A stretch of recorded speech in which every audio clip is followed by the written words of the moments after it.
Roots of the Science podcast with your girl, Anne with an E.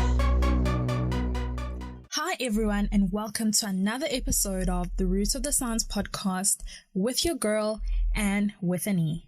My guest today is Phumlani Msomi from South Africa. He's a chemistry lecturer and a researcher at the University of Johannesburg in South Africa. He believes that as Africans, we need to work on technologies and make Africa an industrial place to solve the problems faced by the people who live on the continent. He's currently working on developing new types of power sources that are cleaner and more environmentally friendly. In this episode, Phumlani explains his research in which the use of power sources such as fuel cells, flow batteries, and ethanol batteries are used as an alternative to the normal lithium batteries that are currently on the market.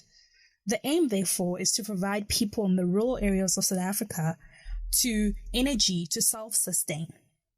Sounds like a plan, right? Well, you have to tune in to hear more about this and about his upbringing and the roots of his science. Do stay tuned.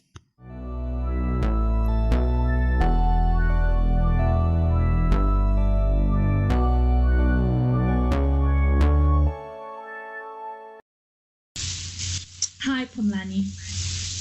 Hello, Annie. How are you? I'm good, thanks. Thank you so much for taking the time to chat with me today. No problem. It's a pleasure to be here, and thanks for inviting me. Oh, great. So we're just going to get started. So for everybody out there, could you just introduce yourself? Tell us about yourself, where you're from, your age, where you're currently based, and what you do. Well, as you've mentioned, my name is Phumlani Msomi. I'll be turning 31 this month of May. I'm from here in South Africa. Was raised in Durban in a place called Lamontville. I come from a family of 7, and I'm the oldest. I'm currently based in Johannesburg now. I'm staying in Boksburg, but I'm a researcher and a lecturer at the University of Johannesburg. Okay, great. Thank you for that introduction.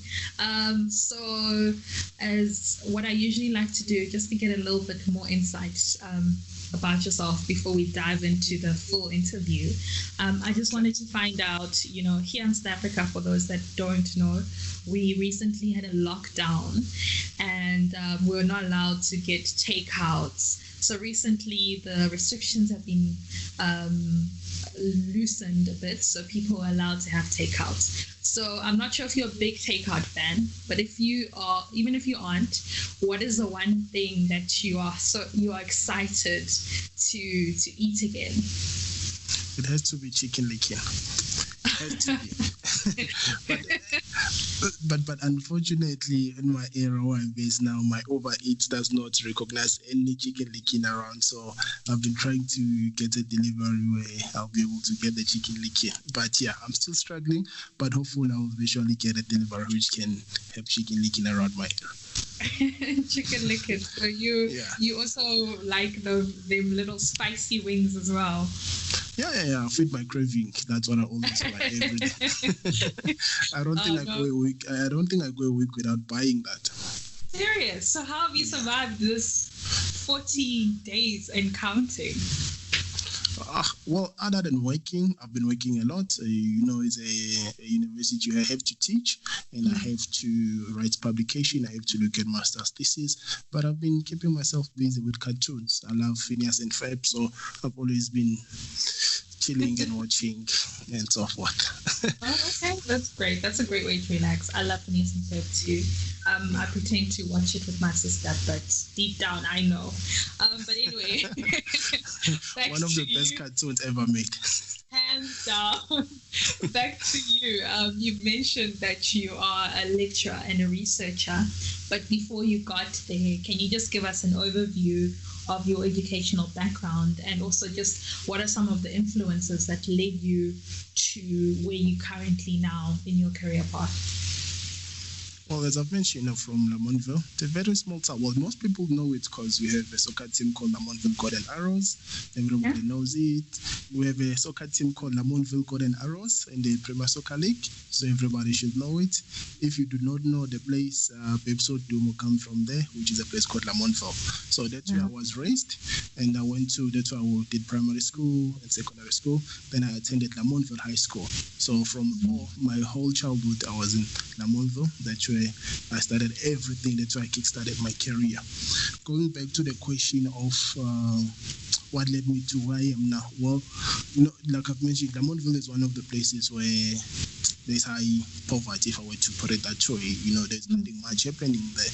So with my school, our teachers used to do a program where we can go and integrate with other schools near us. We'll go to schools which, that time we used to call it model schools, private schools. So we'll go there, visit those schools, do debate with them, do science quiz with them, do science experiment, just integrate with them so we can understand their culture. So that's why I fell in love with education.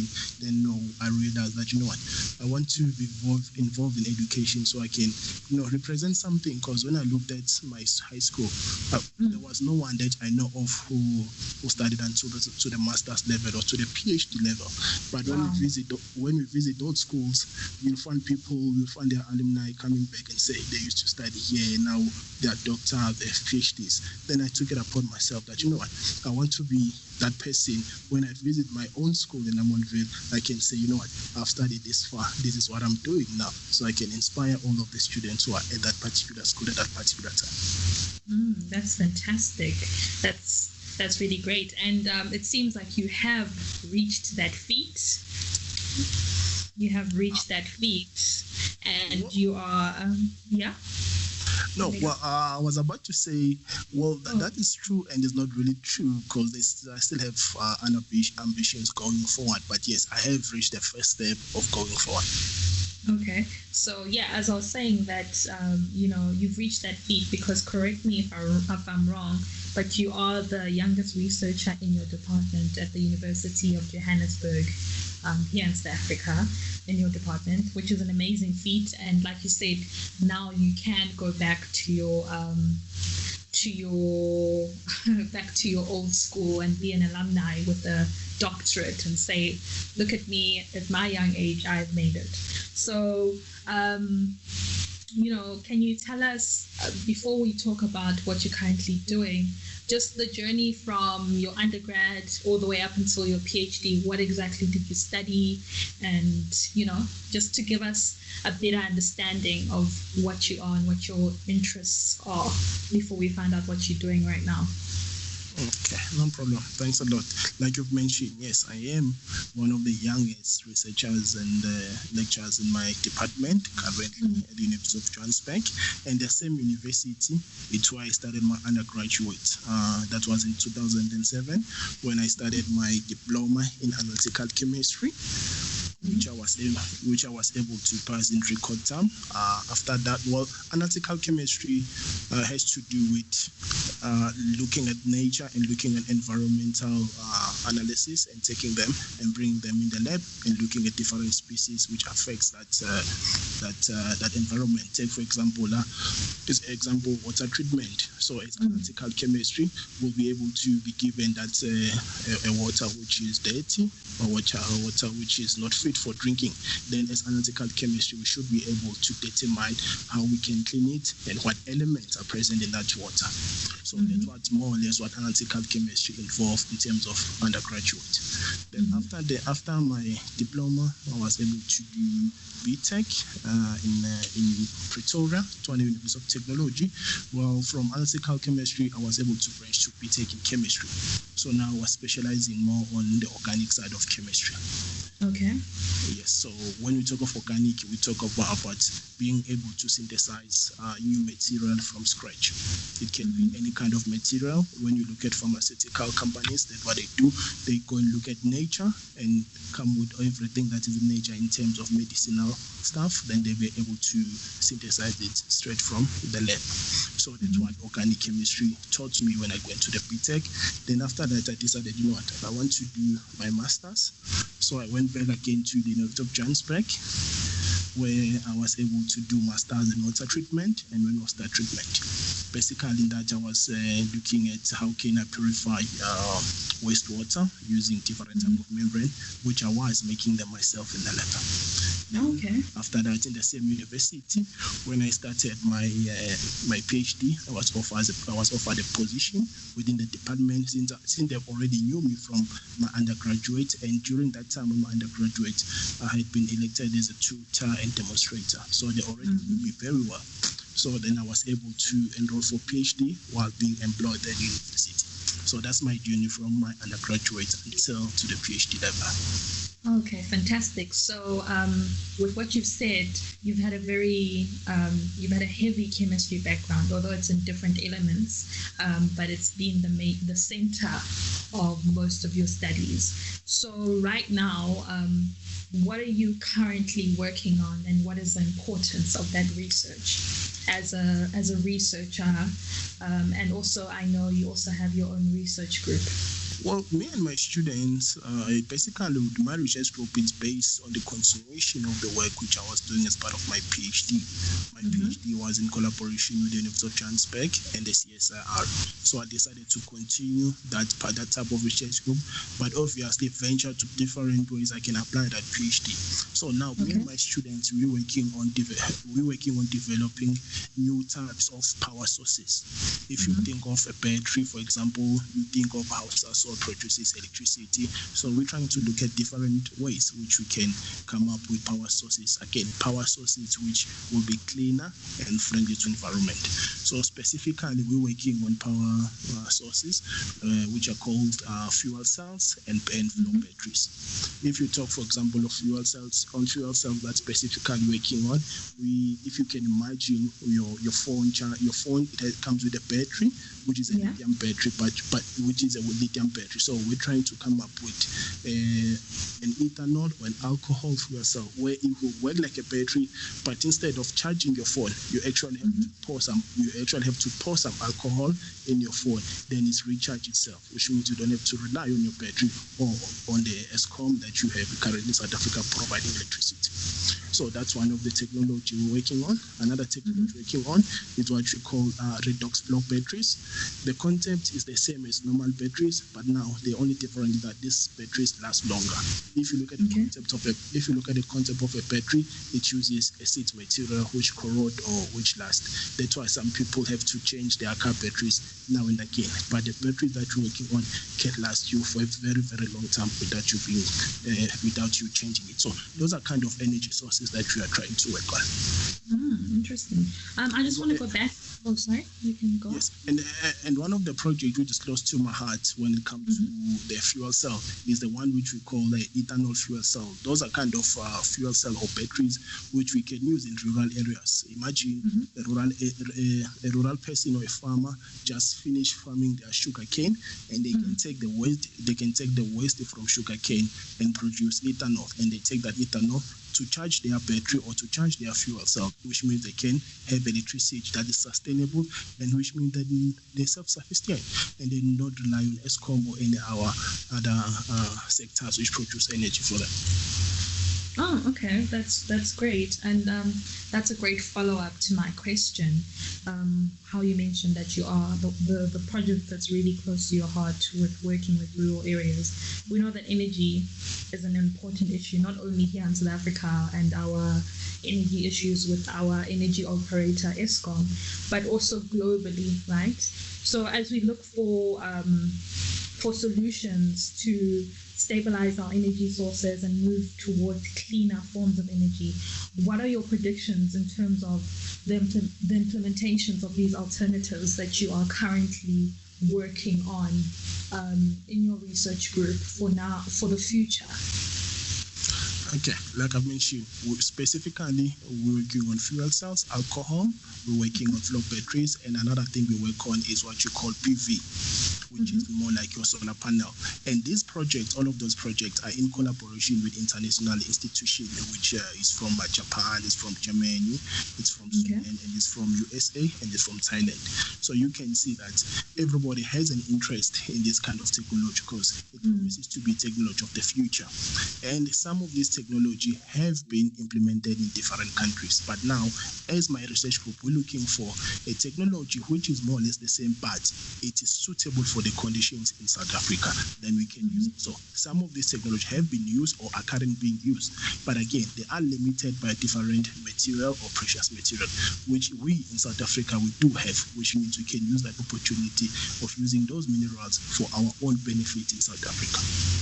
Oh, okay. That's you're right with that. That as much as we can look to see what the international people are doing, we always have to adapt these solutions, if I can say, to problems here at home.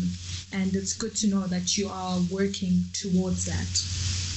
That's correct. And just to mention something, this technology overseas, like I mentioned, your fuel cell, your flow batteries, exist because South Africa exists. They take most of those precious materials from South Africa to develop these technologies, but we don't have people developing the same technology in our own country using this same material. So that's why we decided to venture in that type of research. But these people are taking our materials and developing this type of different batteries and fuel cells, but we don't have companies in South Africa who are doing that. So that will be what me and my research group are trying to look at.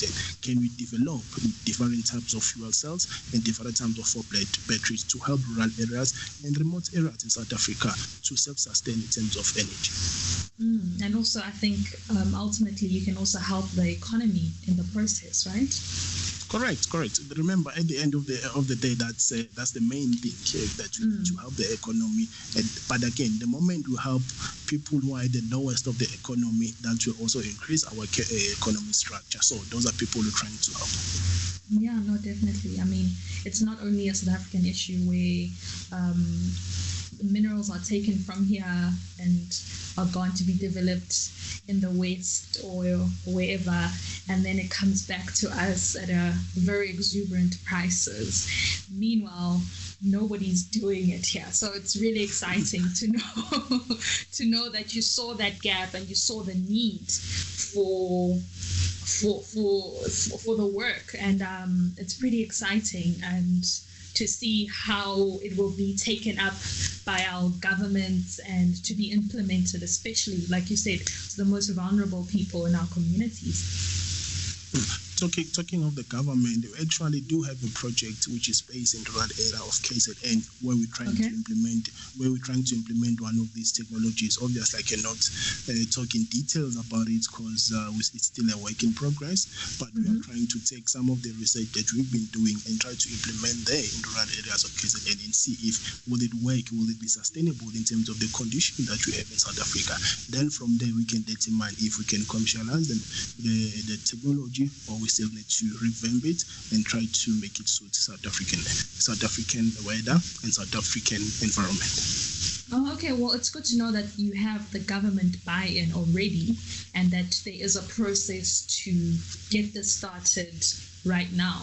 Because I think sometimes in research, as much as researchers can develop all of these ideas, it's really hard to get policies in place to actually implement these things. So the fact that you are saying that there is government already buying into the idea, that's really exciting for the future prospects. Yeah, no, it is. You're quite right. It is. It is. It's very exciting for future prospects. So that was very interesting. But now I'm just gonna come back to you, right? Okay. As much as it's really good to know what you're doing, but this is an interview about you as well. So I just want to find out what are some of your achievements to date. You've done, like you said, that you're not where you want to be yet, but you've achieved a lot in your young research career. What do you look at now and you think, I wish younger me would have known that this was actually possible for me to do, when you think about the times when you were back in Lamontville and you were still a student? Well, looking back, I never thought I would have a PhD, even though I had ambition to get it. So for me, getting a PhD at the age of 28, that was one of the highest achievement I could have never thought of myself doing. So it was really an achievement for me. Congratulations. And also, thank you very much. And also being a lecturer in the same department which I studied in, that basically told me that when I work, people do notice your work ethic, because they could only hire me because I was part of the system and they knew what was my work ethic. So that's why they decided to hire me. So that was really a highlight for me to be hired in the same department I was working. But on top of that, one of the biggest things I always tell my students, and I also tell some of my younger brothers and sisters, is that having a PhD have given me an opportunity to be able to go overseas and give scientific talk and be invited to different universities, for free. Recently I was in USA, where I was invited for free, where I was able to give scientific talk. I was able to give a lecture to undergraduate students. That was all based on the knowledge I've acquired and also on the ambition that I have. So people now are able to look at me and say, whoa, here's an expert who can come and assist us in this. So that's also one of my achievements that I would say, looking back, I've never thought people will hold me in that high standard, knowing where I come from. And the recent one, which was last year, which I was part of the Melon Garden 200 Young South African under the Science and Technology category. That was also the biggest highlight, because it tells that people actually, without you noticing, there are people who are looking at your progress, and there are people who are looking at the work that you are doing. Fantastic. Yeah. And also within the university, I've been a couple of times nominated for the best lecture in the faculty. So that tells me that, I do all that I can, and form part of my achievement. You imagine being elected as the best lecturer in the university with such an esteemed name, the University of Johannesburg. Yeah, no, that's fantastic, and it's really great. I mean, for you to be recognized like that, it means you're doing very important work. And also another thing to state is you're also touching lives and affecting people in a positive way. So I think for you to be recognized in all these avenues, for best lecturer or the Mail and Guardian Award, it means that you are inspiring other people, other Africans in particular, to be like, I want to be like him one day, which is fantastic. And that's why people like you, and talking to people like you is very important. And while we're on that, like we said, that I'm sure you have many pinnacles that you plan to reach, and that are not there yet. But what are some of your future ambitions? Because I can just tell right now that you're very driven and you're very passionate about so many things. So can you just let us know about some of your future ambitions? Well, other than being a researcher and being a lecturer and having a PhD, one of my things that I love the most is being an entrepreneur. So one of the biggest ambitions I look forward to the time where all of the research that I do with my students will be commercially available, and actually our people will be using it in rural areas and remote areas. That would be one of the biggest achievements I've done in my life. Yeah, definitely. And also I like how you can be an academic, but you can also be an entrepreneur as well. Because, sometimes there's a little bit of a disconnect between those two fields. Like, people think that just because you are in academia, that's all you know. But it's good to know that you also want to incorporate those two things. Thank you. Yeah, it's really good to know. Also, as we are ending this very exciting discussion, I know you've already mentioned it a little bit earlier, but there are some people all over Africa, not only here in South Africa, who are inspiring to get into the STEM field, who might be listening all over the world. What advice would you give to them? And also advice for, the postgrads. Sometimes being a postgrad is hard, and you've been through it. what advice would you give to them as well about life after a PhD or life after a master's degree? Because you are on the other side. well, before I go to the postgrad, I would love to start with the people who are in high schools. Our university has different pillars within toward us as lecturers. One of the pillars is community engagement. So university hold us that we need to do community engagement.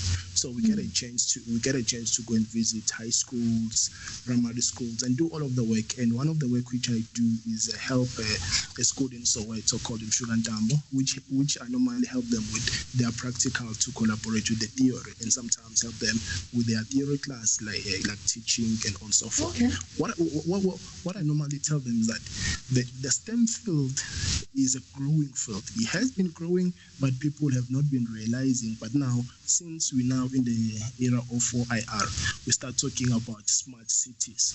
So as an individual who wants to go to STEM, it's all about hardworking, persevering, vision, and a patient of what you are doing. Because one thing people don't realize is that if you're in a STEM field, some of the things that you do, you cannot realize them today or tomorrow or the next day. You may realize all the things you're doing in the next 5 years. So if you don't have patience of the STEM field, chances are you are not fit for the STEM field. So that's what you need to have. That's the honest truth about STEM, because people think the moment you have a PhD, you're going to start making money.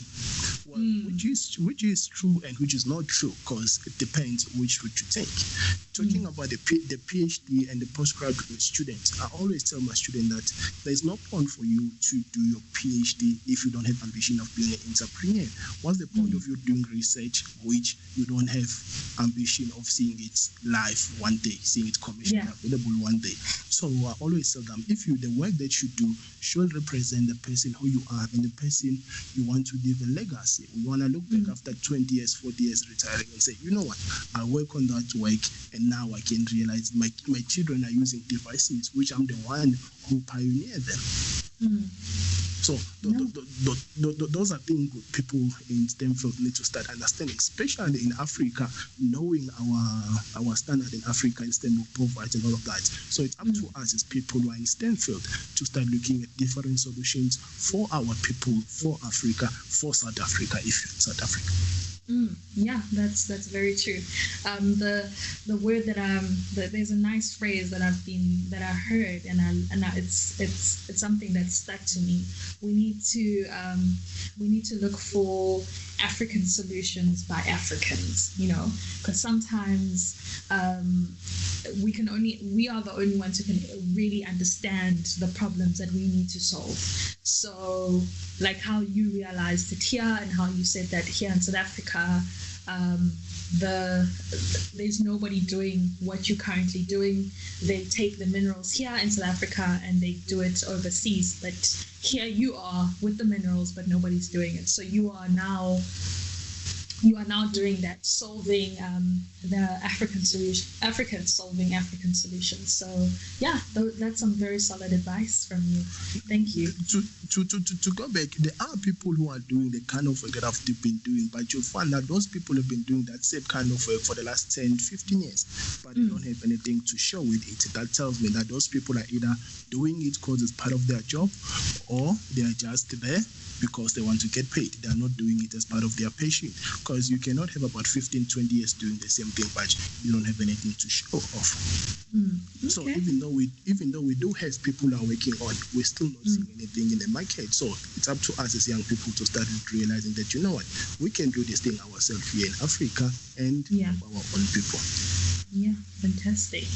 No, it's been great hearing about this, and I can't wait until you realize this dream. And like you said, it might not happen right now, maybe in 5-10 years that we're going to see these products in the market, but it will be very exciting to know that I got to interview you in the beginning. I got to interview you in the beginning, and now people are aware that you are doing this, and when it eventually happens, hopefully somebody will remember, be like, oh hey, I listened to that guy and he said this will happen, and it's currently happening. No, thank you. I really appreciate for you having me tonight.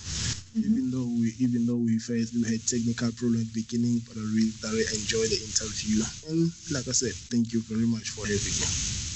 Oh, it's been a pleasure. Like I said, behind the scenes technical difficulties, but here we are. It was fantastic talking to you. And these are different type of platforms where we can reach out to everybody to understand what different type of youth in South Africa are working on. That's when we can start doing collaboration, because someone knows that, you know what, I know there's a guy who working this type of work, and I think I have a solution which falls in under that kind of work. So these are kind of work that our youth need to start looking and say, you know what, we need to work on technologies. We need to make Africa an industrial place so that we can actually start solving the problem that our people currently have in South Africa and in Africa. Yeah, true. I mean, this is why I do what I do. I do it so that we can create these networks. And like you said earlier, you said something important that we need to, after you've done your research, instead of just publishing your paper, we need to put it out there so that people can actually hear about it. I think that's the most important, the information dissemination. So I'm happy that I've got to do my part, and hopefully somebody hears us and they will collaborate with you and network with you. So yeah.